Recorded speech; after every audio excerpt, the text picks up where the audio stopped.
नमस्कार, capital TV का खास शो यूपी का दंगल देख रहे हैं आप। मैं हूं आपके साथ पूजा। यूपी चुनाव नजदीक है, ऐसे में हर पार्टी एक्शन मोड में है और गठबंधन का भी दौर जारी है। अखिलेश यादव ने पहले ही साफ कर दिया है कि वो छोटे छोटे दलों के साथ गठबंधन कर यूपी के दंगल में उतरेंगे। हाल ही में उनकी राजभर के साथ गठबंधन हो चुकी, उसके बाद उन्होंने जयंत चौधरी के साथ मुलाकात की। उसके बाद ये कयास लगाए जा रहे थे कि जल्द इस गठबंधन का औपचारिक तौर पे ऐलान हो सकता है।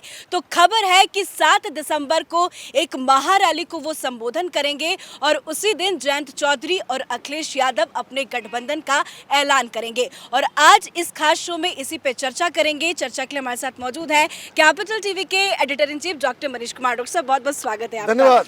गठबंधन की चर्चाएं तो बहुत टाइम से चल रही थी, लेकिन खबर है कि 7 तारीख को औपचारिक तौर से ऐलान हो जाएगा। देखिए, ये जो गठबंधन हो रहा है, बेसिकली जयंत चौधरी ये चाहते थे कि कम से कम उनको 60 सीट मिले। लेकिन जो समाजवादी पार्टी और अखिलेश यादव का जो स्कीम है जी, उसमें 60 सीटें एक पार्टी को दे दी जाए, वो फिट नहीं बैठ रहा था। तो जो खबर आ रही है कि 36 सीटों के ऊपर जयंत चौधरी मान लिए हैं। खबर ये भी आ रही थी कि जयंत चौधरी भारतीय जनता पार्टी के साथ भी उनकी बात चल रही थी कि वो गठबंधन कर ले, लेकिन वहाँ बात नहीं बन पाई। उसकी भी क्या कारण थे उसको भी मैं आपको बताऊंगा। अब 36 सीटें कुल मिलाकर के जब ये पूरी तरीके से इसकी घोषणा हो जाएगी तो ये समझ लीजिए कि 1 दर्जन पार्टी से समाजवादी पार्टी का अलायंस हो गया। इसके बाद और भी 1-2 पार्टियां हैं जिनके साथ उनकी बातचीत चल रही है। आम आदमी पार्टी भी उसमें एक है। अब देखिए कि इसमें गठबंधन बन रहा है, ये भानुमति का कुनबा बन रहा है कि आप कहीं कहीं से उठा करके आप ये कर रहे हो। लेकिन इसमें जो सबसे बड़ी बात जिसको समझना ज़रूरी है कि मीडिया जो दिल्ली में है वो इस गठबंधन को इस तरीके से पेश कर रहा है कि जैसे मानो कि ये गठबंधन भारतीय जनता पार्टी के लिए बहुत बड़ा नुकसान करेगा। वेस्टर्न यूपी के अंदर बिल्कुल माहौल बदल जाएगा। अब आरएलडी 4 डिस्ट्रिक्ट्स की पार्टी है, उनका वहाँ दबदबा रहा है, शुरू से रहा है। लेकिन पिछले कुछ चुनावों में जयंत चौधरी की लीडरशिप में आरएलडी को सीटें नहीं आ रही। समर्थन है लेकिन सीटें नहीं आ रही हैं। अब इस चीज़ को भाई नुकसान भारतीय जनता पार्टी को कितना होगा या इस गठबंधन का असर इस चुनाव पे कितना होगा, तो इसको भी समझना ज़रूरी है। 2019 जो पिछला चुनाव जो गया है, लोकसभा चुनाव, गठबंधन किन किन लोगों का था? कांग्रेस भी, समाजवादी पार्टी भी, बसपा भी और ये आरएलडी भी। ये बड़ी बड़ी जो तथाकथित पार्टियां हैं वो वहां पे चुनाव लड़ती हैं एक साथ मिलके। कितनी सीटें आई? कितनी सीटें आई? सीटें नहीं आई। क्यों नहीं आई? वो इसलिए नहीं आई कि भारतीय जनता पार्टी का भी अपना पिछले कुछ सालों में, खास करके जब से प्रधानमंत्री मोदी भारतीय जनता पार्टी का चेहरा बने हैं, तो पूरे यूपी के अंदर एक इसको कह सकते हैं कि वोटों का एक ध्रुवीकरण हुआ है। उस ध्रुवीकरण को पूरी तरीके से ध्वस्त कर पाना विपक्षियों के लिए बड़ा मुश्किल है। इसके पहले भी आप देखिए, कांग्रेस पार्टी बड़ी पार्टी थी, आरएलडी भी थी। जब पिछले विधानसभा चुनाव हुए थे, इन लोगों का गठबंधन था। कितनी सीटें आई? कुल मिलाकर के 30-31% वोट आए और पूरे गठबंधन को 55 सीट आए। अब अचानक से आप उसे इस तरीके से पेंट कर रहे हो कि जैसे कि पूरे वेस्टर्न यूपी में भारतीय जनता पार्टी खत्म हो जाएगी, ये हो जाएगा, वो हो जाएगा। तो ये एक प्रोपेगेंडा है। It is not based on ground reality. अब इसको लोग क्यों किस हिसाब से जोड़ रहे हैं?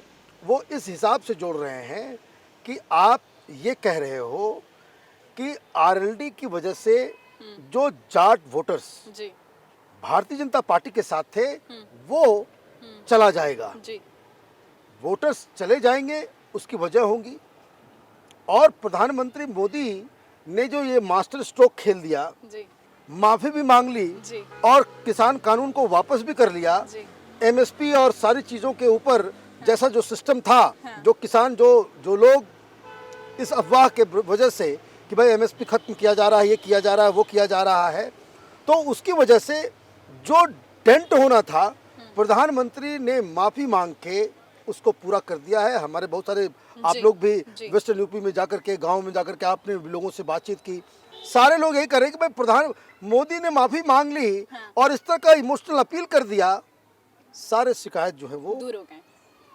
जी। अब ये मत भूलिए कि इस इलाके में ओवैसी भी लड़ने वाला है, वो 100 सीटें, मुस्लिम बहुल इलाका है वेस्टर्न यूपी में, जिसके बारे में लोग कम बात कर रहे हैं और सारे लोग ओवैसी को ये कर रहे हैं। मेरा ये मानना है कि वेस्टर्न यूपी के उन कंस्टिट्यूंसीज में जहाँ पे मुस्लिम वोटर्स की संख्या 50% से ज़्यादा है, वहाँ पे असदुद्दीन ओवैसी अपना खेल जरूर दिखाएंगे। ये ठीक वैसा ही होगा जैसा बिहार में पूर्वांचल इलाके में हुआ था। जी। वहाँ पे आप देखिए कि जो किशनगंज है, जहाँ पूर्णिया के आसपास का है, कटिहार है, वो जो पूरा जो सीमांचल इलाका था, जो पश्चिम बंगाल से जुड़ा हुआ है, उसके नज़दीक है, वहाँ पे जो मुसलमानों का जो पॉपुलेशन है, कहीं 60% है, कहीं 70% है, 50% से ज़्यादा है, उन इलाकों में 6 सीटें ओवैसी साहब की पार्टी ने जीत के ये बता दिया कि जहाँ जहाँ मुस्लिम बहुल कॉन्स्टिट्यूंसी है वहाँ उनका सिक्का चलता है। जी। तो एक ओवैसी फैक्टर भी काम करेगा। मायावती इस गठबंधन से अलग लड़ रही हैं, तो मायावती को क्या वोट नहीं मिलने वाले? जब इन लोगों का पूरा गठबंधन था तो सेकेंड पार्टी सबसे ज़्यादा वोट लाने वाली पार्टी मायावती ही थी। तो मायावती का भी अपना एक वर्चस्व है, अपना चंक है और उनका भी अपना एक समर्थन बेस है। तो ये कहना कि भाई ये दो पार्टी मिल जाने से पूरा माहौल बदल जाएगा, ये बिल्कुल ही इसको कह सकते हैं कि प्रायोजित प्रोपेगेंडा। लेकिन सर अखिलेश किस स्ट्रैटेजी पे काम कर रहे हैं? पिछली बार भी महागठबंधन हुआ, पूरी तरीके से कोशिश की गई थी कि बीजेपी को हरा दी जाए, पर वैसा नहीं हुआ। इस बार भी वही कोशिश की जा रही है। हालांकि इस बार मायावती साथ में नहीं है, लेकिन खबरें हैं कि आम आदमी पार्टी गठबंधन कर सकती है। देखिए, आम आदमी पार्टी यूपी के अंदर में 12th प्लेयर है जी, जो खेलने के लायक भी नहीं है। दिक्कत क्या है कि आम आदमी पार्टी को इतना बढ़ा चढ़ा करके इसलिए पेश किया जाता है क्योंकि उसने मीडिया को खरीद रखा है। जी बिल्कुल। वो टेलीविजन पे वो कुछ भी उसको कुछ भी सड़ा गला अनाउंसमेंट करना होता है, उसको लाइव दिखाया जाता है।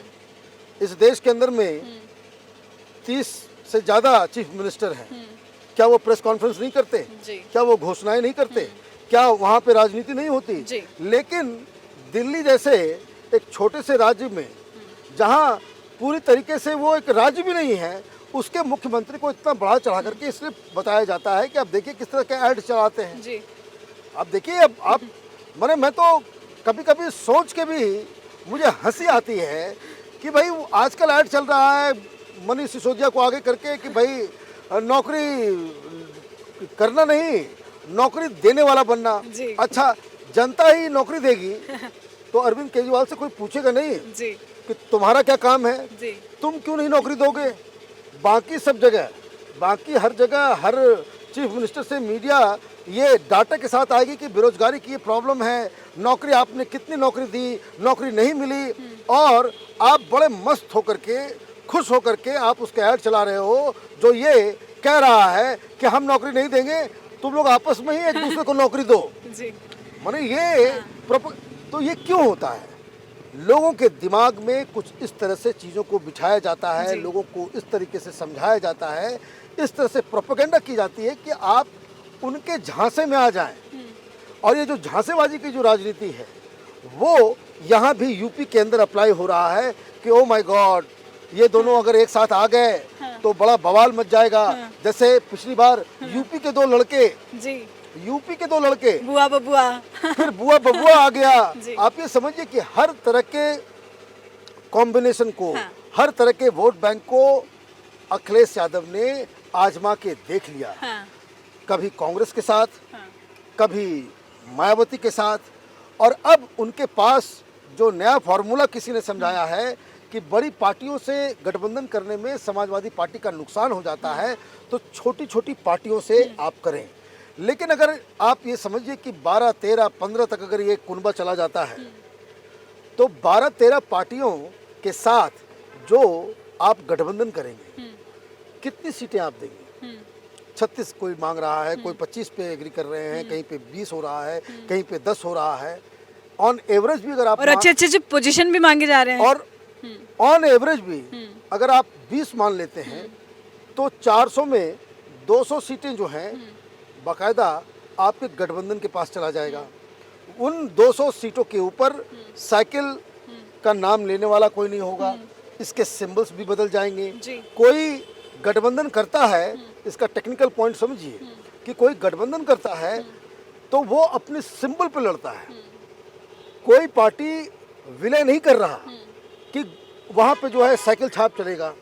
तो आप क्या कर रहे हो कि आधे से ज़्यादा कंस्टिट्यूंसी के अंदर साइकिल नहीं चलेगी। समाजवादी कार्यकर्ता जो होगा वो किसी और के लिए कैंपेन करेगा।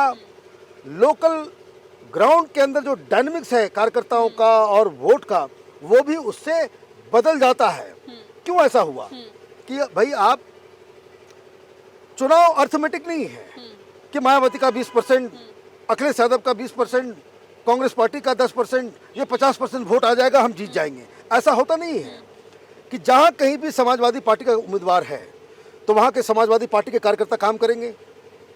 मान लीजिए वहाँ का सीट जो है आपने किसी और पार्टी को दे दिया, आप ये गारंटी कर सकता है कोई कि आपके जो हार्डकोर कार्यकर्ता होंगे वो तो गठबंधन की खातिर वो काम कर लेंगे, लेकिन जो आपके समर्थक हैं, जो वोटर हैं, वो उनके दिमाग में राम मंदिर नहीं चलेगा, उनके दिमाग में कृष्ण मंदिर नहीं चलेगा, उनके दिमाग में काशी नहीं चलेगा, उनके दिमाग में टेररिज्म नहीं चलेगा, धर्मांतरण नहीं चलेगा। तो वो कंट्रोल कर पाना वो बड़ा मुश्किल है। वो इसलिए मैं कह रहा हूँ कि हिंदुस्तान में 2 ही काडर पार्टियां हैं कि समर्थक उसमें अगर एक बार चला गया तो फिर वो उसके चॉइसेस जो हैं बिल्कुल लिमिटेड हो जाते हैं, वो इधर उधर नहीं भागता। समाजवादी पार्टी हो, कांग्रेस पार्टी हो, इनके वोटर उस तरह से काडर बेस्ड पार्टीज नहीं हैं। इसलिए आप गठबंधन करके अर्थमेटिक अगर जोड़ लेते हो कि 20 + 20 = 40% वोट, वो नहीं होता है और इस बात को समझना चाहिए। और इस गठबंधन को लेकर हालांकि योगी आदित्यनाथ ने भी जवाब दे दिया है। पहले तो कह दिया है कि पिछली बार भी हुआ था, कोई फायदा नहीं हुआ, और बीजेपी खुद इतनी सक्षम है और वो कह रहे हैं कि 325 सीट लाएंगे। अब देखिए, आपने सही सवाल किया कि भाई आरएलडी के साथ भारतीय जनता पार्टी का गठबंधन क्यों नहीं हुआ, या भारतीय जनता पार्टी इस तरह की पार्टीज के साथ गठबंधन क्यों नहीं कर रही। पहली बात ये कि ये जो जितनी पार्टियों के साथ अखिलेश यादव बाकायदा गठबंधन कर रहे हैं, इनका कोई भरोसा नहीं है कि चुनाव के बाद अगर सीटें आ गई तो वो भारतीय जनता पार्टी में जाकर के सरकार में शामिल हो जाए। भाई ये हिंदुस्तान की राजनीति की सच्चाई है कि आप चुनाव लड़ते हो किसी और के साथ, गठबंधन होता है किसी और के साथ, और सरकार आप किसी और के साथ बना लेते हो। ये तो शिवसेना जैसी पार्टी भी कर लेती है। महाराष्ट्र में क्या हुआ कि शिवसेना ने भारतीय जनता पार्टी के साथ गठबंधन करके इन लोगों ने चुनाव लड़ा। प्रधानमंत्री मोदी का पोस्टर लगा करके ये लोग चुनाव जीते, और नतीजे के बाद आप जिनके खिलाफ लड़े उनके साथ आप चक चले गए।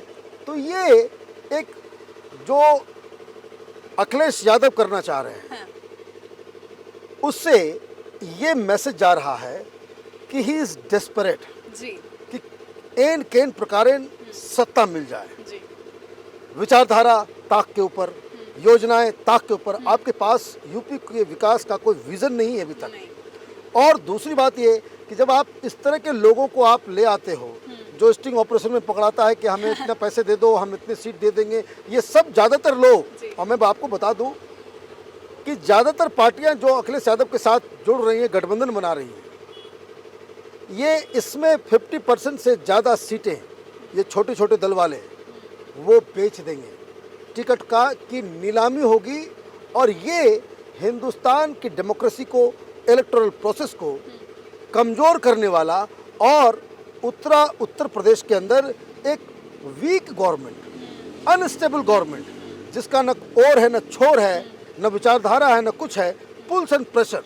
और अब तक ये देखा गया है कि जितनी भी गठबंधन की सरकार बनती है वो महाधिभ्रष्ट होती है, इतना ज़्यादा भ्रष्टाचार करती है क्योंकि किसी के ऊपर कोई कंट्रोल नहीं होता है।